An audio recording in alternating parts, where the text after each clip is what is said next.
There's this one single financial mistake that almost all of us make, especially when we're starting out. And we do it without even realizing how huge the impact is.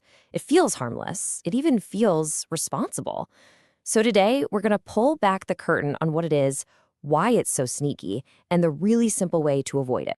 And this quote, man, it just hits the nail on the head. When you're young, this thing doesn't set off any alarm bells. It doesn't feel reckless at all. It feels completely normal. And that, right there, is what makes it so dang dangerous.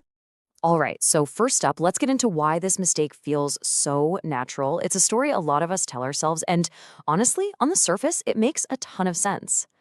I mean, think about it. When you're just getting started in your career, money can be super tight, right? Investing can seem like this big, scary risk you just can't afford to take. So what do? You wait. And waiting feels like the cautious, prudent move. It feels like you're just protecting the little bit you have, kind of like playing defense, which seems smart. And this goes right along with feeling safe. It's that little voice in your head that says, oh, I'll start investing when I have a bigger emergency fund, or, after I get that promotion, or once I finally pay off these student loans. It really feels like you're doing the right thing, like you're prioritizing and being responsible by tackling other goals first. And here it is. This is the big one. When retirement is like 30 or 40 years away, it feels like it's a million miles down the road. It feels like an eternity. So the logic is just, well, it's simple. I've got plenty of time. I can always catch up later. This assumption that time is this infinite resource we can just dip into whenever, that's the real foundation of the mistake. Okay, but here's the thing. That comfortable illusion of having all the time in the world, well, it comes with a very real and very, very high hidden price tag.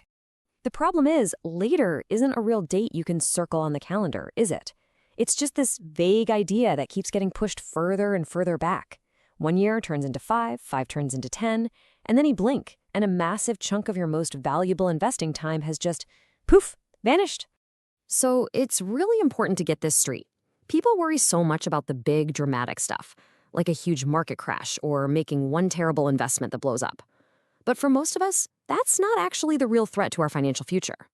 Nope. The real delay comes from something so much quieter. It's the sum total of all the small, positive things you didn't do. It's consistently not putting just a little bit of money to work for you, right when your greatest asset, time, is still on your side. And that brings us to the actual cost. Let's peel back those feelings of being safe and responsible and just look at the cold, hard reality of what waiting actually does to your money. I mean, look at this disconnect. What feels so harmless is actually incredibly expensive. Let me put it this way. If you invest just $100 a month, starting when you're 25, that could grow to over $300,000 by the time you're 65.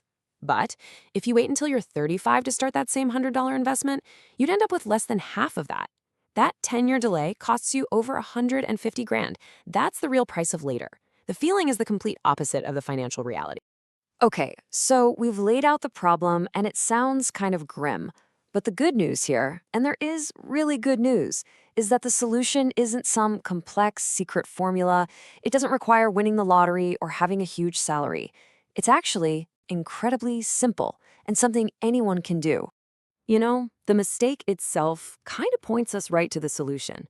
It's hiding there in plain sight. It was never about how much money you start with. It's all about when you start and how often you do it. So here it is. The 3-part antidote. 1, start as early as you possibly can. 2, make it a consistent habit, almost like a bill you pay to your future self every single month. And 3, don't you dare worry if the amounts are small to begin with.